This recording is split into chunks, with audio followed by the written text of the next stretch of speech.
Thank you for tuning in to Mr. Cliff's Toy Shop. On today's review, we take a look at the Sideshow exclusive Hot Toys Marvel Avengers Infinity War Machine Mark IV. Today I'll be reviewing this figure in 6 categories: accessories, articulation, design, is it essential to your collection, functionality, and price. Once all scores are totaled, I'll give you my opinion if this figure is a pass or a purchase. So I'm actually surprised to have this in my collection as it released months earlier than it was supposed to. So let's see if the early release actually hurts the figure. So for accessories, let's start with the exclusive piece. So it comes with this Outrider,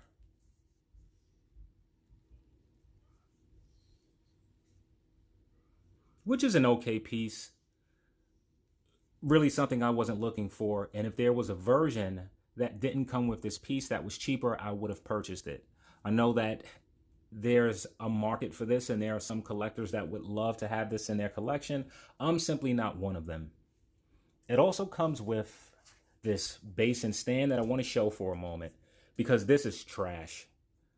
I remember they used to provide sculpted stands and bases. This looks awful. So if I was to use this, which I'm not, I would certainly go with this one. So we get a combination of shoulder and arm attachments. This is done in all gray plastic.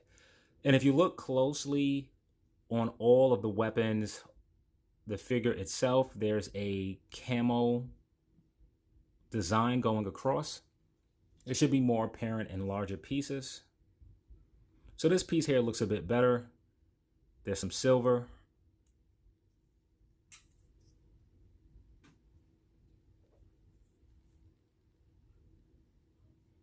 In this piece here, you have the very vibrant purple.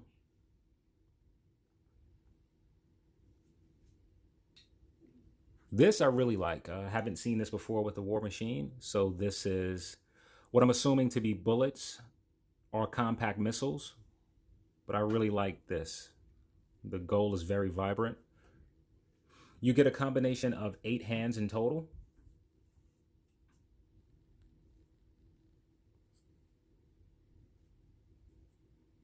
And you receive the Don Cheadle portrait, which we have seen time and time and time and time again. Nevertheless, it is good looking. And you receive the head sculpt, which comes on him, which is identical to this. The only difference is it has a light up feature. And you have a cannon, which is vaguely similar to something we've had before. However, the design of the weapon is brand new. And on this, you get the camo, of course. You get the darker gray, and you get some lighter grays showing. And that's it for accessories.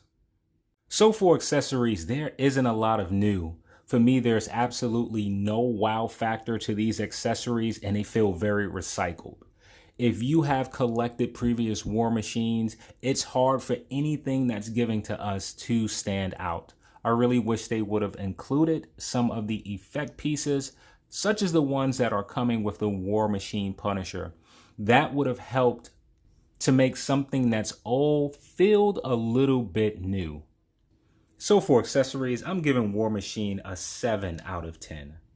So for accessories, we get the head as well as we get neck movement, which is something that I always like. So with the neck alone, let me just remove the head for a moment. Okay, the neck came out with it. Let's try that again. Okay, so this time I was able to get the neck to stay in place. So we get movement with the neck itself, which is great. Prop the head on.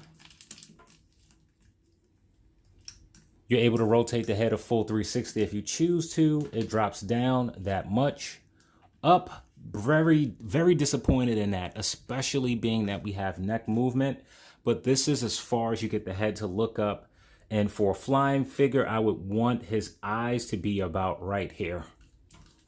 So you also get a good amount of pivot. So moving on to the arms.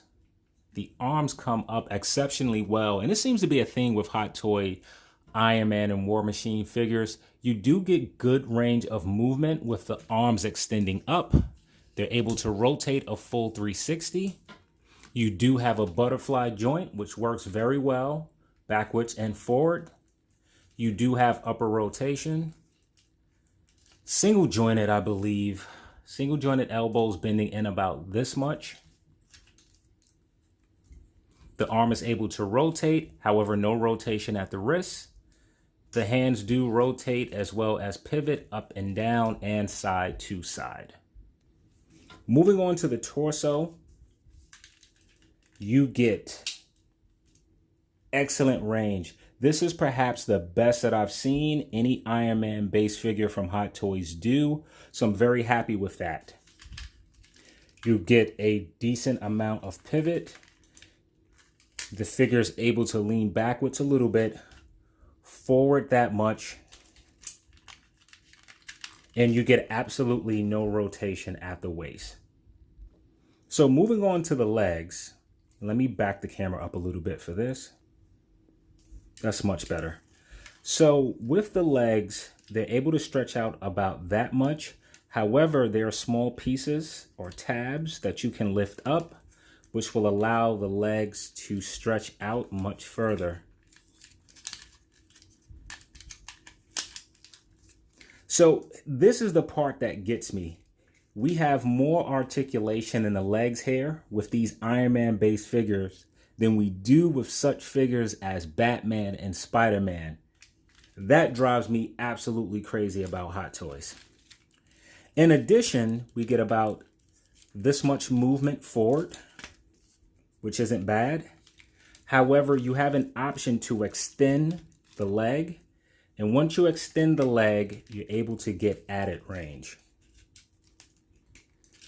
So we can move these pieces out of the way. So the leg goes up about that much and comes back about that much. You do receive upper rotation. No other rotation in the thighs or at the boot. And I'm unsure at this point to why Hot Toys does not put rotation in the boot, especially being there's no light up system. So the knees are double jointed, bending in about that much. Coming down to the feet, you do have tabs that you can slide up. The feet are able to move up that much, which is very good. Down that much, not so great. Inside, I'm very happy with that amount of pivot. And in the outside, you don't get any. Toe articulation moves up, but does not move down. So the articulation on this figure is very solid. The only area to where I'm really disappointed is the head. I wish that it could look up much further. And it's about time that Hot Toys provides articulation in the area underneath the knee. Aside from those things, I'm even willing to live without the waist swivel. I'm going to give this figure an 8 out of 10 for articulation. So for design, I had to go back to take a look at the suit. The images sometimes on Google can be misleading. You type in War Machine Mark IV, it shows you every single War Machine that was made. So I was able to go back to actually take a look at the movie and capture some pictures from the movie. And I was looking, like scrutinizing to see what I can find that was out of place as far as design. And Hot Toys captured every single thing in forms of design that this suit has. For a moment, I saw an image that had certain areas of red here as well as here. And initially when I looked at the suit, I didn't see it. So I assumed that Hot Toys didn't have it. However, as soon as I shine my light in those areas, you can see there is red there. And being that it's a transparent area, I'm assuming that these light up. So for overall design, Hot Toys absolutely killed this. A 10 for design.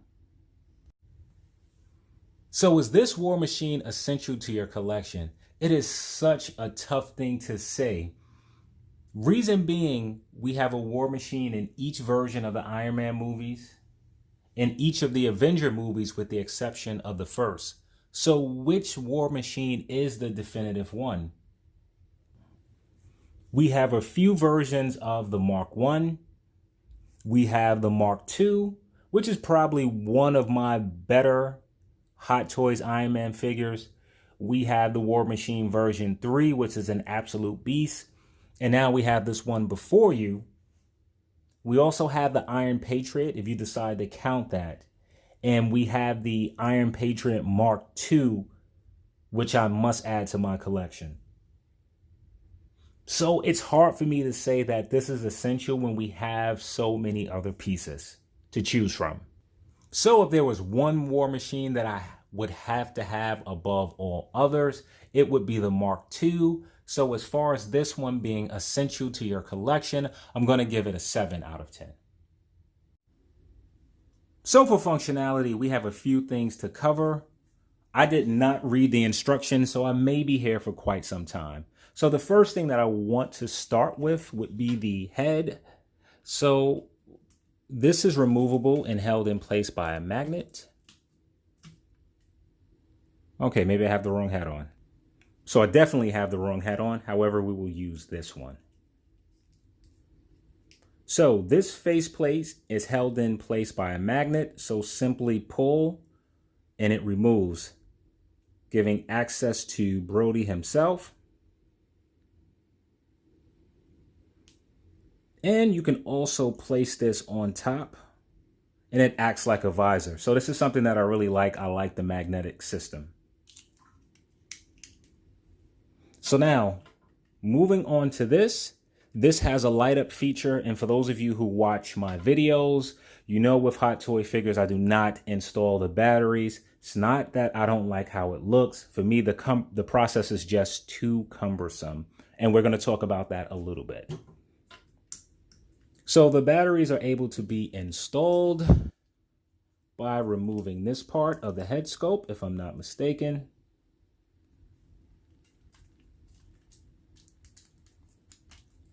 So I'm pretty sure there's a tab somewhere. There it is. This gives access to the battery panel. Simply unscrew. Here's your on and off switch. I think I might as well go ahead and just show where the batteries are. So in this section here, you can remove some of these pieces, as I will do shortly, giving access to another panel to where you can install the batteries. And then turning the figure around, there's a lot of, holy smokes, there's a lot of movable pieces. And in, I believe it's this middle area. Maybe it's the side. Somewhere in the back provides access to install the batteries. Like I really feel that it's somewhere on this side here.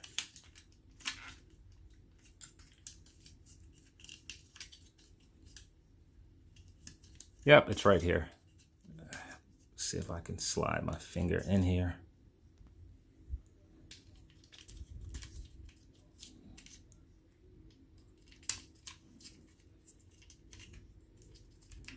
Okay, I'm being excessive. Okay, all right. So right in this area right here, it's tight. I don't like how that feels. Okay, and that provides access to the batteries. And let's take a moment to talk about this. So let's talk about actually gaining access to the batteries. I don't like this plastic tab. It is very difficult to pull out, and pulling it the wrong way, this can easily snap inside of the figure to where if it does, I highly doubt you're going to be able to remove it.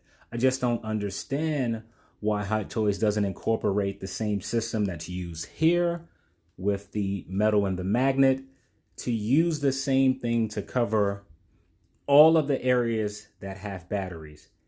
This would be so much easier. And not only is it difficult to remove these panels, then it's the process of installing those small batteries, which my large hands are simply not made for. So let's move on. So with so many areas to talk about, I guess I'll just work my way down. So moving on to this area here, you're able to gain access. Just simply open these two flaps. Once they're open, You want to take the bullets that came with it. And I think it's just a simple insert. Again, I did not read the instructions. I think that looks right. It looks right to me anyway.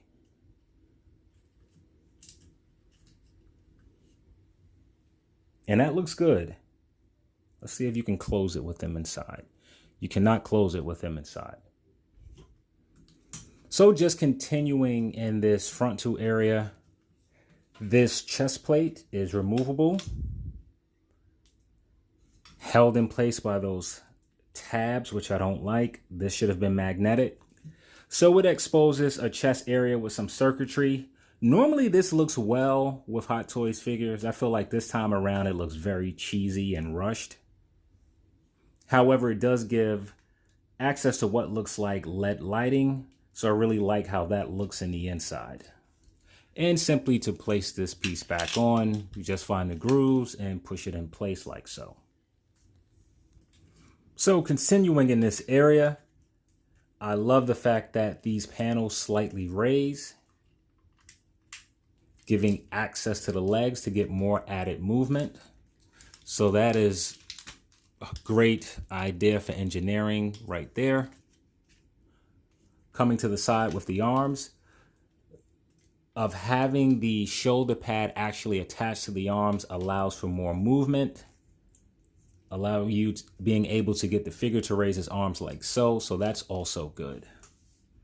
So now coming down on the arm itself, you have this gun area, and I want to just want to show something for a moment, and you're able to replace it with this. So this version is simply having the pistol raised out. So I like how that actually looks. In order to remove it, it's held in place like the pegs, and I'm not going to keep talking about how I dislike it. So pull, simply remove it. Once you do so, you're able to attach these pieces like so.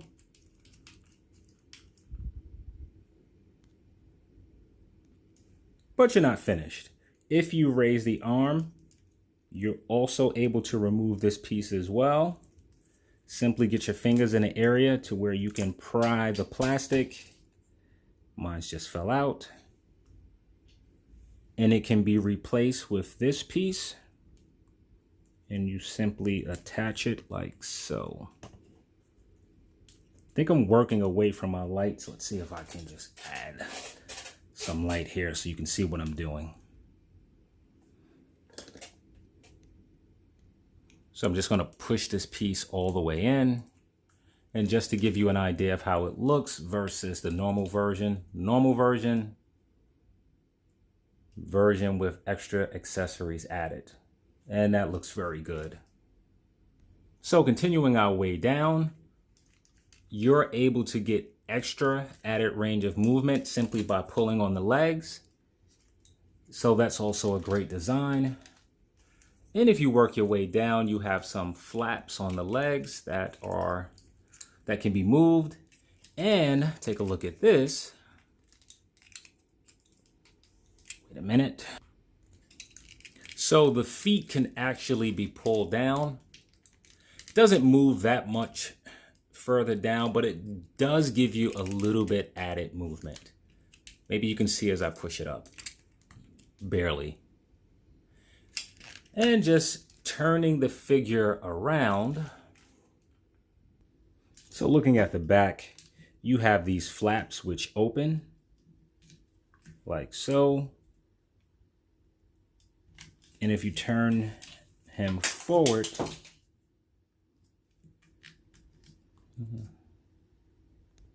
you're able to remove these pieces. Simply put your nail in the groove and you can replace it with this.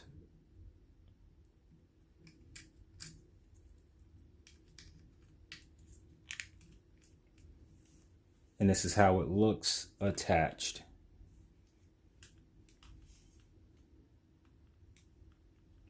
I'm not really sure which version I like better. But turning the figure around again, we add the last accessory. So the cannon has a tab which inserts directly in the middle of his back.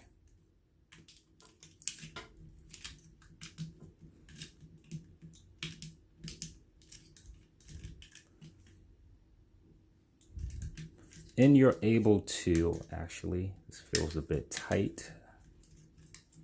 I'm gonna move these tabs over. Okay, let's make sure how much this can articulate before I just start moving stuff around. So it tabs in this way.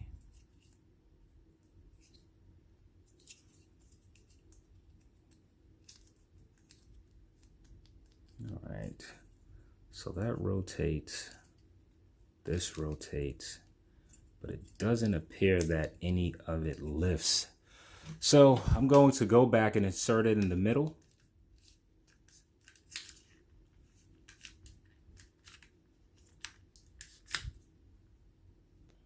So there we go. And just to let you know, it can slide up and down, but I just don't see. All right, maybe if I rotate it this way, let's try that.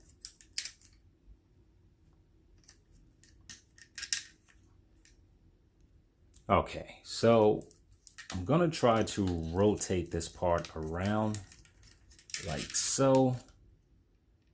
Yep, and this should be able to turn like so. And I guess I can fix that a little bit later. But something like this. So here's War Machine ready to go to war. One thing to be noted, that when this is raised, you're unable to turn the head to either side. So you're sort of stuck with having him with a straight head. Unless maybe if you tilt it some and, not too bad. So for functionality, Hot Toys is going absolutely in the right direction, especially with the rotation in the upper portion of the torso. That is great articulation for a Ironman base type figure. I also didn't mention how heavy this figure is. You'll have no issue standing him, as it appears that the majority of the diecast components are in the leg. So this figure is very sturdy and balanced. So you really don't have to worry about it tipping over. It's a shame that I won't get to grade the lighting feature. I am just not going to bother. I've said this before. I know you're probably tired of hearing it. Hot Toys simply needs to include a system that uses one battery. And if this is just going to be the method moving forward, my Iron Man figures are simply not going to light up. My major gripe with this figure is simply just not having the magnet-based system working throughout. The faceplate is great, but that should have also followed over all of the components that cover the battery. And I'm going to also say to all interchangeable pieces as well. So just before we close out on this section, I'm just going to remove the hand and place it with another hand, which is rather simple and perhaps the easier figure to change hands with. So for overall functionality, I'm going to give this figure an 8 out of 10.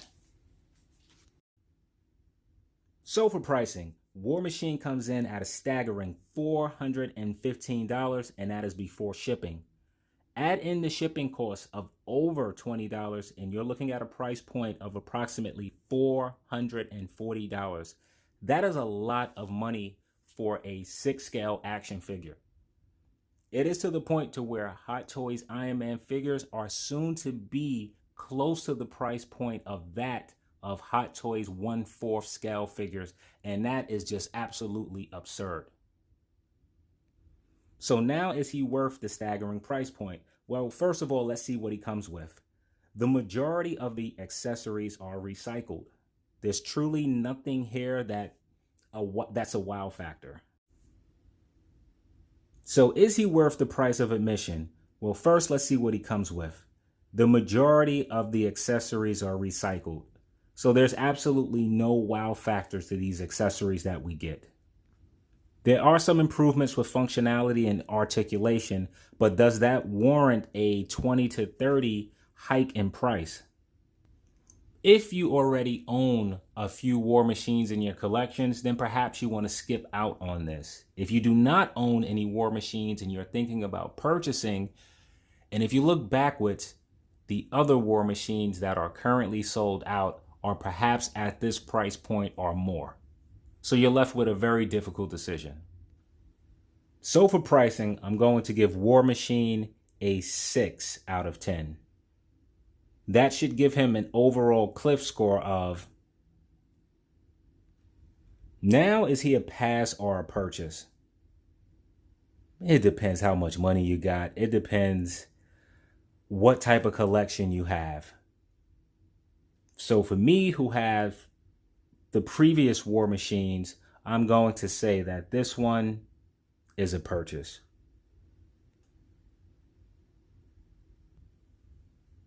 So here's an image of War Machine by itself. So here's War Machine next to what I thought was War Machine Mark 1. It says Mark 2, so I'm going to leave it at that. And here's War Machine Mark 3, which appears to be taller. However, it doesn't have as much mass as the Mark 4. So I want to thank you for tuning in to Mr. Cliff's Toy Shop, and I hope to see you during the next review.